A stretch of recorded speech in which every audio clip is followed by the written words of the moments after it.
Ambassador Zixtal of the Galactic Council stood before the holographic display, his four eyes blinking in rapid succession as he processed the information before him. The newly discovered species, humans, had puzzled the Council's exploratory teams for months. Now, as the lead diplomat assigned to Earth, Zixtal was tasked with making sense of this enigma. "Run the simulation again," he commanded, his tentacles twitching with a mixture of frustration and curiosity. The AI complied, and once more, the display lit up with a comprehensive analysis of Earth's defensive capabilities, or rather, the lack thereof. "This can't be right," Zixtal muttered, more to himself than to his aides. A species capable of faster-than-light travel, with colonies spread across 50 worlds, and yet no significant military presence. His chief analyst, Veen, a tall, willowy being with skin that shimmered like starlight, stepped forward. "The data is accurate, Ambassador. We've run the scans multiple times, using various methods. The humans simply don't have the kind of military infrastructure we'd expect from a spacefaring civilization." Zixtal's lower eyes narrowed while his upper pair widened, a sign of deep contemplation in his species. "What about hidden bases? Cloaked fleets? Surely they must have some means of defending themselves." Veen shook her head, her luminescent hair swaying gently. "Nothing of the sort. Their ships are primarily designed for exploration, trade, and scientific research. We've detected some defensive capabilities, but they're minimal, barely enough to deflect small asteroids or space debris." The ambassador turned back to the display, studying the rotating hologram of Earth. It was a beautiful planet, teeming with life and diversity. The humans had done an admirable job of preserving their homeworld, unlike many species that had poisoned their planets in the rush to industrialize. "Perhaps," Zixtal mused, "their pacifism is a result of some traumatic event in their history. Many species turn to peace after nearly destroying themselves." "We've considered that," Veen replied, "but their historical records don't indicate any such event. They've had wars, certainly, but nothing on a scale that would explain this level of disarmament." Zixtal's tentacles curled thoughtfully. "What about their colonies? Surely they must have some means of protecting their off-world interests." Another aide, Crix, a stocky reptilian with scales that changed color to match his surroundings, stepped forward. "That's another peculiarity, Ambassador. Their colonies are just as undefended as their homeworld. They seem to operate on a principle of open borders and free movement. It's unprecedented." The ambassador let out a low whistle, a sound his species made when deeply perplexed. "In all my cycles of diplomatic service, I've never encountered anything like this. How have they survived?" "The galaxy isn't exactly a safe place." Veen brought up another display, this one showing the location of Earth and its colonies relative to other known civilizations. "They're in a relatively quiet sector of the galaxy. Their nearest neighbors are the Arcturians and the Proxima Centauri Collective, both of whom are known for their peaceful dispositions." "Lucky," Zixtal muttered. "But luck only lasts so long in this universe." As if on cue, a priority communication alert flashed across the main screen. Zixtal waved a tentacle, accepting the transmission. The stern face of Grand Counselor Zara appeared, her crystalline features set in a grim expression. "Ambassador Zixtal," she began without preamble, "I trust you've reviewed the data on the humans." Zixtal straightened, his skin flushing a deeper shade of blue in respect. "Yes, Grand Counselor. We were just discussing their unique situation." Zara nodded, her crystal facets catching the light. "Then you understand the urgency of the matter. The Council has decided to fast-track Earth's admission into the galactic community." Zixtal's four eyes blinked in unison, a rare occurrence that signified shock. "Fast-track. But Grand Counselor, they're wholly unprepared for the realities of interstellar politics. Their defense is air. Non-existent." "Yes," Zira interrupted, "which is precisely why we must act quickly. Our long-range scouts have detected movement along the outer rim. The Voidborn are stirring. The temperature in the room seemed to drop several degrees. The Voidborn were the stuff of nightmares, a hive-mind species that consumed everything in its path. They emerged from the depths of space every few millennia, and each time, it took the combined might of multiple civilizations to drive them back. Surely you don't mean? Zixtal couldn't bring himself to finish the sentence. Zyra's expression softened slightly, understanding the weight of what she was about to say. I'm afraid so, Ambassador. All signs point to another Voidborn incursion, and Earth lies directly in their path.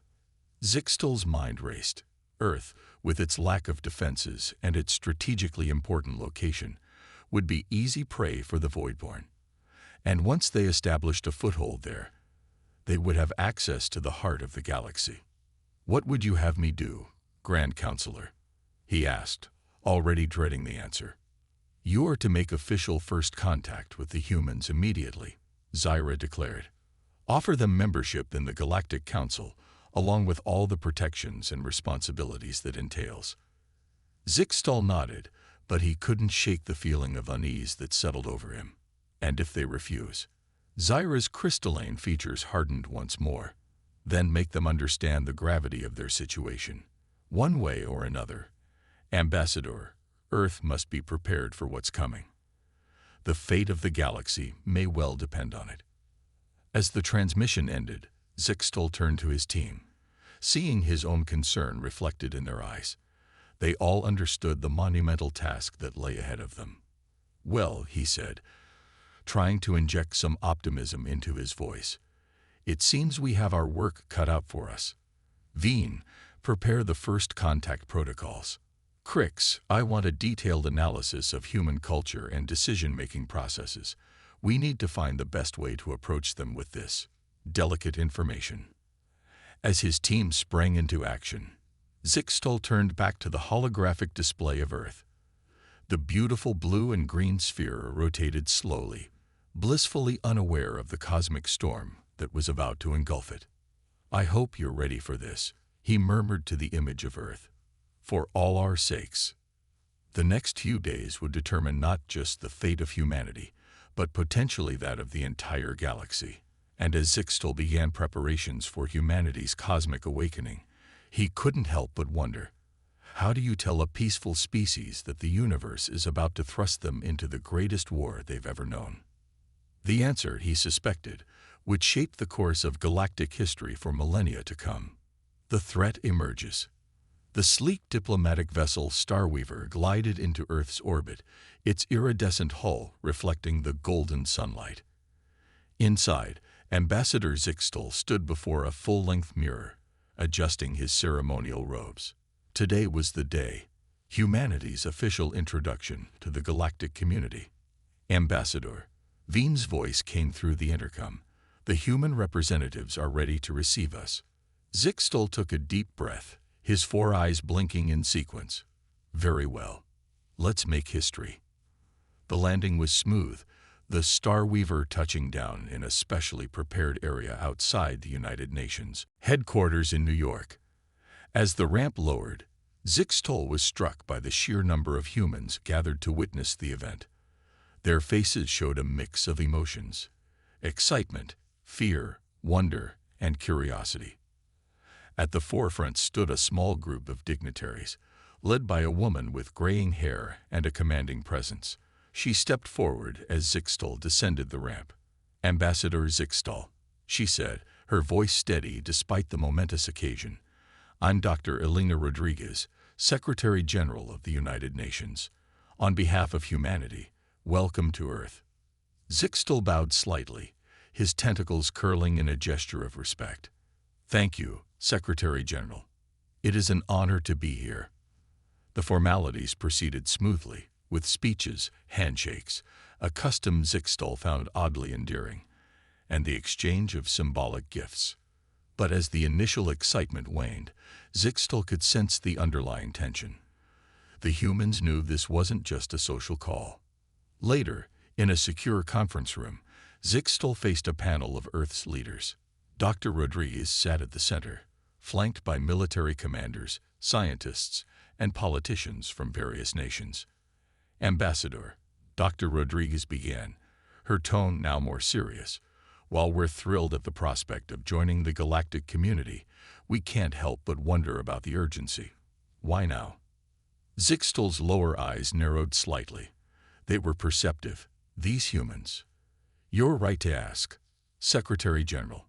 The truth is, we come to you out of necessity as much as friendship. He activated a holographic display, showing a map of the galaxy. A dark, pulsing mass appeared at the edge. This is the Voidborn, a hive-mind species that emerges from deep space every few millennia. They consume everything in their path. Planets, stars, entire civilizations. The room fell silent, the weight of his words sinking in. A gruff-looking man in a military uniform spoke up, and I assume they're heading our way. Zixtal nodded grimly. Your solar system lies directly in their projected path. We believe they'll reach this sector within 5 of your Earth years. The room erupted in a flurry of whispers and exclamations. Dr. Rodriguez raised a hand, silencing the commotion. Ambassador, surely you understand our position. We're a peaceful species. We've worked hard to eliminate warfare among our own kind. We're not equipped for this kind of threat. Zixtal's tentacles twitched in agreement. We understand, Secretary General. That's precisely why we're here. The Galactic Council is offering Earth full membership, which includes our protection and resources. A scientist leaned forward, her eyes bright with curiosity. But why us? Surely there are more advanced, better-equipped civilizations you could be approaching. Your location is strategically crucial, Zixtal explained. If the Voidborn establish a foothold here, they'll have access to the heart of the galaxy. But more than that, we see potential in humanity. Your adaptability, your creativity, these could be valuable assets in the coming conflict. The military man scoffed. Assets? We don't even have a proper space fleet. Our most advanced weapons would be toys compared to what's out there. Zixtal's upper eyes widened, a sign of emphasis in his species. Not all battles are won with firepower, Commander. Sometimes, it's the unexpected approach that turns the tide. As the discussions continued late into the night, Zixtal could sense the shifting mood in the room. The initial shock was giving way to determination, the human spirit rising to meet the challenge. Days turned into weeks as Earth grappled with its new reality. The news of alien life and the impending threat sent shockwaves through human society. But to Zixtal's surprise, there was no panic, no breakdown of order. Instead, he witnessed something remarkable, a global unification unlike anything in Earth's history. Nations that had been at odds for centuries now worked together, pooling resources and knowledge. The human internet buzzed with ideas, theories, and potential solutions. Universities around the world shifted focus, dedicating research to understanding and countering the Voidborn threat. 1 month after the initial contact, Dr. Rodriguez called for another meeting with Zixtal. This time, the conference room was filled with screens showing leaders from around the world. Ambassador, she began, her voice firm with resolve. We've made our decision. Earth accepts membership in the Galactic Council. Zixtal felt a wave of relief wash over him. That is excellent news, Secretary General. The Council will be pleased. But Dr. Rodriguez wasn't finished. However, we have conditions. We won't simply be passive recipients of protection. We want to actively contribute to the defense against the Voidborn. Zixtal's 4 eyes blinked in surprise. I see. What exactly did you have in mind? A series of holographic displays activated, showing schematics and plans. Dr. Rodriguez gestured to them, a hint of pride in her voice. We may not have advanced weapons, but we have other strengths. Our scientists have been working around the clock, adapting our terraform technologies for defensive purposes. We're proposing a network of self-replicating, automated factories that can rapidly transform asteroids and small moons into fortified outposts. Zixtal studied the schematics, his tentacles curling in impressed surprise. The proposed system was unlike anything the Council had considered, not a traditional military solution, but one that played to humanity's strengths in engineering and sustainable development. Furthermore, Dr. Rodriguez continued, we're offering our expertise in fields like psychology, sociology, and memetics. If the Voidborn are a hive mind, perhaps understanding group dynamics and information spread could give us an edge. As the presentation went on, Zixtal felt a growing sense of optimism. These humans, with their lack of traditional military might, were approaching the problem from angles the Council had never considered. Their proposals ranged from repurposing commercial ships for logistical support to developing new communication technologies for coordinating large-scale galactic efforts. This is most impressive, Zixtal said when they had finished. I believe the Council will be very interested in these proposals. Dr. Rodriguez nodded, her expression serious but tinged with hope. We understand the gravity of the situation, Ambassador. Humanity has faced extinction-level threats before, if only on a planetary scale. Each time, we've survived through innovation, cooperation, and sheer determination. We may not be warriors, but we are survivors. As Zixtal prepared to relay this information to the Galactic Council, he realized that his initial assumptions about humanity had been short-sighted. They might lack military prowess, but their other qualities, adaptability, creativity, and an indomitable spirit, could prove to be the galaxy's secret weapon against the Voidborn threat. The true test, however, was yet to come. As reports of Voidborn scout ships began trickling in from the outer rim, Zixtal knew that humanity's resolve would soon be put to the ultimate test. The galaxy held its breath, waiting to see if this young, peaceful species could rise to the challenge and help turn the tide in the greatest war the universe had ever known. Unexpected strengths. The Galactic Council chamber buzzed with an energy Ambassador Zixtal had never experienced in his centuries of service. Representatives from 100 species huddled in groups, their voices a cacophony of clicks, whistles, and rumbles. At the center of it all stood Dr. Elena Rodriguez, Earth's newly appointed representative, her presence both incongruous and commanding. Order, Grand Counselor Zyra's crystalline voice cut through the noise. We will now hear the Earth delegation's proposal for our unified defense strategy. Dr. Rodriguez stepped forward, her holographic form shimmering slightly. She took a deep breath, then began. Esteemed members of the Council, the threat we face is unprecedented. The Voidborn seek not just conquest, but consumption. Traditional warfare may not be enough. Earth proposes a multifaceted approach, leveraging our species' diverse strengths.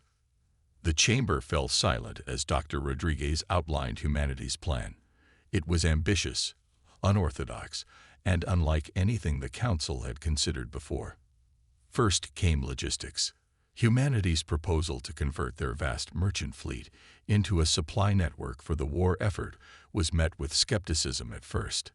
But as Dr. Rodriguez explained the efficiency of Earth's just-in-time delivery systems and their experience in managing complex supply chains, many Council members began to nod in appreciation. Our ships may not be armed, Dr. Rodriguez explained, but they're fast, efficient, and can be easily modified to carry supplies, medical equipment, and even prefabricated structures. We can ensure that every frontline world has what it needs, when it needs it. Next came Earth's plans for planetary defense. The proposed network of self-replicating factories, capable of turning asteroids and small moons into fortified outposts, drew murmurs of interest. It was a novel approach to the age-old problem of defending vast stretches of space. But it was the third part of humanity's proposal that truly captured the Council's attention. Dr. Rodriguez introduced a team of human scientists, each an expert in fields rarely considered in galactic warfare: psychology, sociology, memetics, and even entertainment. The Voidborn are a hive mind, one of the scientists explained. Their strength lies in unity, but that could also be their weakness. We propose developing targeted memetic campaigns, information warfare designed to disrupt their collective consciousness. The Council chamber erupted in discussion. Many were intrigued by the idea, while others dismissed it as fantasy. But as the human team presented early simulations and test results, even the skeptics began to take notice. As the session concluded, Zixtal could sense a shift in the room. The initial doubts about humanity's role in the war effort were giving way to cautious optimism. Earth might not have brought weapons to the fight, but they had brought something potentially more valuable: new perspectives. In the months that followed, the galaxy witnessed an unprecedented mobilization. Earth's initiatives began to take shape across the threatened sectors. Massive factory ships, converted from old cruise liners and cargo vessels, churned out prefabricated defensive structures at an astonishing rate. Human logistics experts worked alongside alien military strategists, optimizing supply lines across vast interstellar distances. On the fringes of known space, the first encounters with void-borne scout ships provided a chilling glimpse of the enemy. The hive mind's ability to adapt and overwhelm was terrifying to behold. But it also provided valuable data for Earth's scientific teams. In a secure facility on Mars, Dr. Ava Chen, Earth's leading expert on swarm intelligence, pored over the latest battle reports. "Look here," she pointed to a holographic display, addressing a mixed team of human and alien scientists. "The Voidborn adapt quickly, but there's a pattern to their adaptations, if we can predict it." Her words were cut short by an alarm. A Voidborn fleet had broken through the outer rim defenses and was heading towards a populated system. It was time to put Earth's strategies to the test. The battle that ensued would later be known as the turning point of Proxima Centauri. As the Voidborn fleet approached, they encountered not a traditional military force, but a complex network of automated defenses. Fortified asteroids launched swarms of drones, not to attack, but to confuse and misdirect. The hive mind struggled to process the conflicting data. Meanwhile, Earth's converted merchant ships darted between the defensive positions, keeping them supplied and operational. Their speed and unpredictable movements made them difficult targets for the Voidborn. But the true game-changer came in the form of a signal broadcast from a nearby moon base. Years of research into hive mind psychology culminated in a carefully crafted mimetic package designed to introduce doubt and discord into the Voidborn's collective consciousness. The effect wasn't immediately apparent, but as the battle progressed, the Voidborn's movements became erratic. Individual ships began to break formation, their actions uncoordinated. For the first time since the war began, the seemingly invincible enemy showed signs of confusion. The Allied forces, composed of multiple species fighting alongside Earth's support network, seized the opportunity. In a coordinated strike that leveraged the Voidborn's disarray, they managed to repel the invasion fleet. As news of the victory spread across the galaxy, Zixtal found himself once again in the council chamber.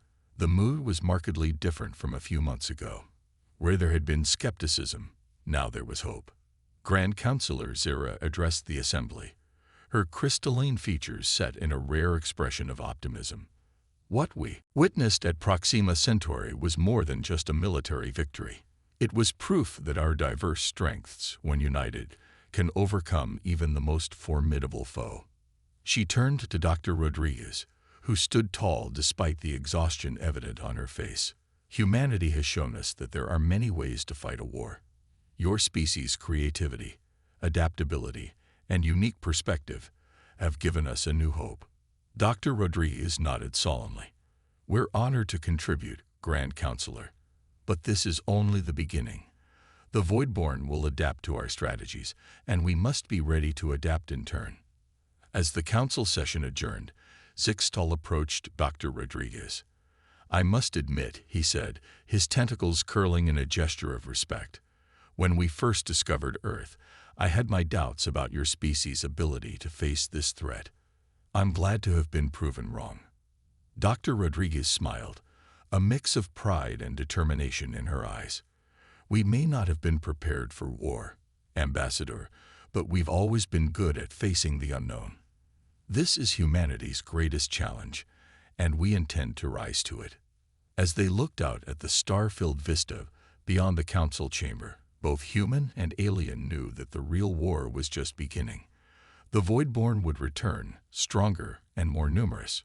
But for the first time since the threat emerged, the galaxy faced the future not with despair, but with a united sense of purpose. Humanity, the species that was awful at war, had shown that sometimes the greatest strength in battle is not the ability to destroy, but the power to innovate, adapt, and inspire. As the stars twinkled in the vast expanse of space, they seemed to shine a little brighter, beacons of hope in the face of the encroaching void. The turning point. The war room aboard the Galactic Council's flagship, Celestial Harmony, hummed with tension. Holograms flickered, displaying real-time battle data from across the galaxy. In the center of it all stood Dr. Elena Rodriguez, her face etched with exhaustion, but her eyes burning with determination. "The Voidborn have adapted again," she announced, her voice cutting through the murmur of alien tongues. "Our mimetic warfare is becoming less effective. We need a new approach."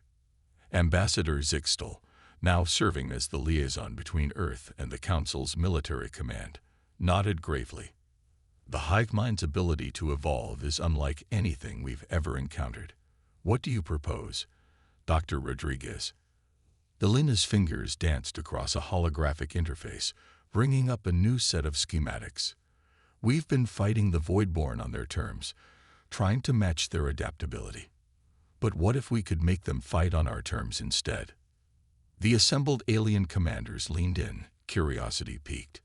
Elena continued, "We've been analyzing the Voidborn's attack patterns, and we've noticed something. They always target the most apparent threat first. What if we use that against them?" With a flick of her wrist, Elena expanded the hologram, revealing a massive space station unlike anything the Council had seen before. "We call it the Nexus. It's not just a defensive platform, it's bait." The next hour was a flurry of explanations, questions, and heated debates. The Nexus wasn't just big, it was ostentatious, designed to draw the Voidborn's attention like a beacon.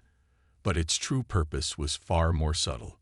"The outer layers are a decoy," Elena explained, "packed with our most obvious defenses and broadcasting a signal that will be irresistible to the Hivemind. But at its core," she zoomed in on the station's center, "is our real weapon." What she revealed next left even the most seasoned commanders in awe. At the heart of the Nexus was a quantum entanglement device, designed to establish a temporary link with the Voidborn Hivemind. "We're not trying to destroy them," Elena said, her voice filled with a mix of excitement and trepidation. "We're trying to communicate." The room erupted in a cacophony of alien voices. Communicate with the Voidborn. It seemed impossible, perhaps even foolish. But as Elena and her team laid out the details of their plan, a hushed anticipation fell over the war room. Months of feverish work followed. Every available resource was poured into the construction of the Nexus. Human ingenuity melded with alien technologies in ways never before imagined. The station took shape in a remote system, its location a closely guarded secret. As the final preparations were made, Elena found herself standing before the Galactic Council one last time. "We can't guarantee success," she admitted. "But if this works, we might not just end this war. We might prevent all future conflicts with the Voidborn." Grand Counselor Zyra's crystalline form shimmered as she spoke. "The risk is great, Dr. Rodriguez, but so is the potential reward. You have the Council's blessing. May the stars watch over you." The day of reckoning arrived sooner than anyone expected.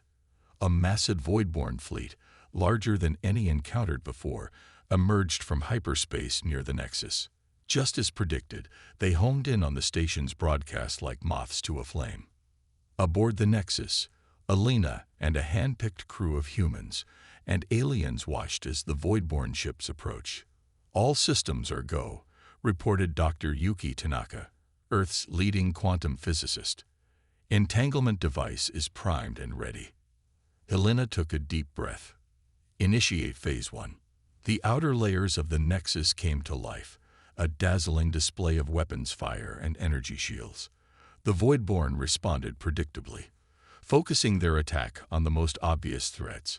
But with each layer they breached, they were drawn closer to the station's true purpose. "They're in range," Yuki announced, her fingers flying over the controls. "Initiating quantum link. Now." For a moment, nothing seemed to happen. Then, every screen in the command center flickered and went dark. When they came back online, they showed something no one had ever seen before: the inner workings of the Voidborn hive mind. It was chaos. A maelstrom of thoughts, instincts, and alien concepts swirled around them. The crew stared in awe and horror at the sheer alienness of it all. "Send the package," Elena ordered, her voice barely a whisper. What followed was not a battle of weapons, but of ideas. The carefully crafted message, a blend of human concepts of individuality, alien philosophies of cosmic harmony, and complex mathematical proofs of mutual existence, was transmitted directly into the heart of the hive mind. For agonizing minutes, nothing changed. The Voidborn ships continued their assault on the Nexus, oblivious to the revolution happening within their collective consciousness. Then, slowly at first, but with gathering speed, the attacks began to falter. Ship after ship broke off, their movements becoming erratic and uncoordinated. "It's working," Yuki breathed, hardly daring to believe it. They're questioning themselves. The effect rippled outward, spreading from ship to ship, fleet to fleet. Across the galaxy, reports began pouring in of Voidborn forces suddenly ceasing their attacks, withdrawing in apparent confusion. As the hours ticked by, the true magnitude of what they had achieved began to sink in. They hadn't just won a battle, they had fundamentally altered the nature of their enemy. In the aftermath, as the galaxy held its collective breath, a new signal was detected. The Voidborn, for the first time in known history, were attempting to communicate. Elena, exhausted but elated, turned to Ambassador Zixtal. "It seems," she said with a tired smile, "that we might need to convene a rather unique peace conference." Zixtal's 4 eyes blinked in rapid succession, a sign of deep emotion in his species. "Dr. Rodriguez," he said, his voice filled with awe, "I believe you and your people have just reshaped the future of the entire galaxy." As news of the Voidborn cessation of hostilities spread, a wave of jubilation swept across the galaxy. But amid the celebrations, Elena and her team knew that their work was far from over. They had opened a door, but what lay beyond it was still unknown. The war might be ending, but a new chapter in galactic history was just beginning, and humanity, once thought to be awful at war, had proven to be masters of something far more powerful: peace. A new galactic order. The Grand Hall of Harmony on the Galactic Council's capital world of Nexus Prime was abuzz with anticipation.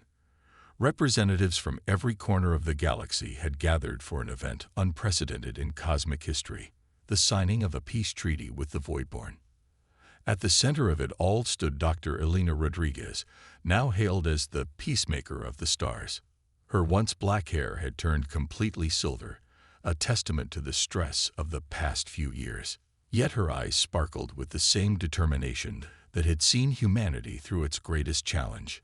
Beside her, Ambassador Zixtal's tentacles twitched nervously. "Are you ready for this, Elena?" he asked, using her first name, a sign of the deep friendship that had formed between them. Elena took a deep breath. "As ready as one can be to reshape the galaxy, old friend." The murmur of the crowd died down as Grand Counselor Zara took the stage, her crystalline form glittering under the hall's lights. "Esteemed representatives of the galaxy and honored guests," her voice rang out, "today we witness not just the end of a war, but the birth of a new era." She gestured towards a shadowy alcove, and a collective gasp rippled through the audience. From the darkness emerged a being unlike any they had seen before, a swirling mass of dark energy that somehow held a vaguely humanoid shape. The Voidborn emissary had arrived. As Elena stepped forward to meet the emissary, she couldn't help but marvel at the journey that had brought them all to this point. The quantum communication link established by the Nexus had done more than just end the war. It had fundamentally altered the Voidborn. The hive mind, exposed to concepts of individuality and cosmic harmony, had undergone a radical transformation. What emerged was a new form of consciousness, a collective that valued diversity and cooperation as much as unity. "Welcome," Alina said, her voice steady despite the gravity of the moment. "We are honored by your presence." The Voidborn emissary's form shimmered, and a voice that seemed to come from everywhere and nowhere responded. "The honor is ours, Alina Rodriguez of Earth. Your species has shown us a new way of being." What followed was a ceremony that would be etched into the annals of galactic history. The peace treaty was more than just an agreement to end hostilities. It was a roadmap for a new kind of interspecies cooperation. The Voidborn, with their unparalleled ability to traverse the depths of space, would become explorers and cartographers of the universe. Their hive mind, once bent on consumption, would now be a repository of cosmic knowledge, shared freely with all sentient species. In return, the diverse species of the galaxy would share their unique perspectives and experiences, enriching the Voidborn's understanding of individual existence. It was a symbiosis on a cosmic scale. As Alina and the Voidborn emissary signed the treaty, applause thundered through the Grand Hall. But amidst the celebration, Alina knew that this was just the beginning of a long and challenging journey. In the years that followed, the galaxy underwent a transformation unlike anything seen before. The borders between species began to blur as cultural exchange flourished. The Voidborn, true to their word, began mapping the farthest reaches of the universe, bringing back discoveries that revolutionized science and philosophy. Earth, once a backwater planet thrust unwillingly onto the galactic stage, became a hub of interstellar diplomacy. The humans' unique ability to bridge different perspectives made them invaluable mediators in this new cosmic society. One day, a decade after the signing of the treaty, Alina found herself standing on the observation deck of Harmony Station, a massive space habitat that served as a meeting point between the Voidborn and other species. Beside her stood Zixtal, and a Voidborn representative. "Did you ever imagine it would turn out like this?" Zixtal asked, his 4 eyes taking in the vista of ships from 100 worlds coming and going. Alina shook her head, a smile playing on her lips. "Never in my wildest dreams. We went from being a species awful at war to architects of galactic peace." The Voidborn representative's form rippled. A gesture they had learned was akin to laughter. "Perhaps it was precisely because you were awful at war that you excelled at peace. Your species sought alternatives where others saw only conflict." As they stood there, watching the ebb and flow of galactic traffic, Alina reflected on the incredible journey that had brought them all to this point. Humanity had faced extinction and emerged not just survivors, but pioneers of a new way of cosmic coexistence. "You know," Alina said, turning to her companions, "I think we've only scratched the surface of what's possible. The universe is vast, and there's so much more to explore and understand." Zixtal's tentacles curled in agreement. "Indeed, and with the combined knowledge of all our species, who knows what wonders we'll uncover."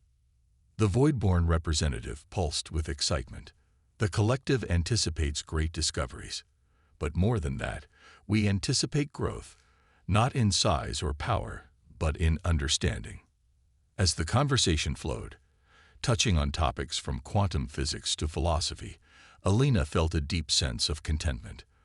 The galaxy faced many challenges ahead, but for the first time in eons, it faced them united. The war that had threatened to consume everything had instead given birth to something beautiful, a galactic society founded on principles of peace, cooperation, and the celebration of diversity.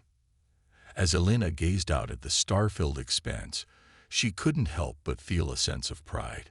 Humanity, the species that was awful at war, had found its true calling as shepherds of peace, and in doing so, they had not just secured their place in the cosmos, but had helped to forge a brighter future for all sentient life. The stars seemed to twinkle in approval, bearing witness to the dawn of a new age. An age of harmony, discovery, and boundless possibility.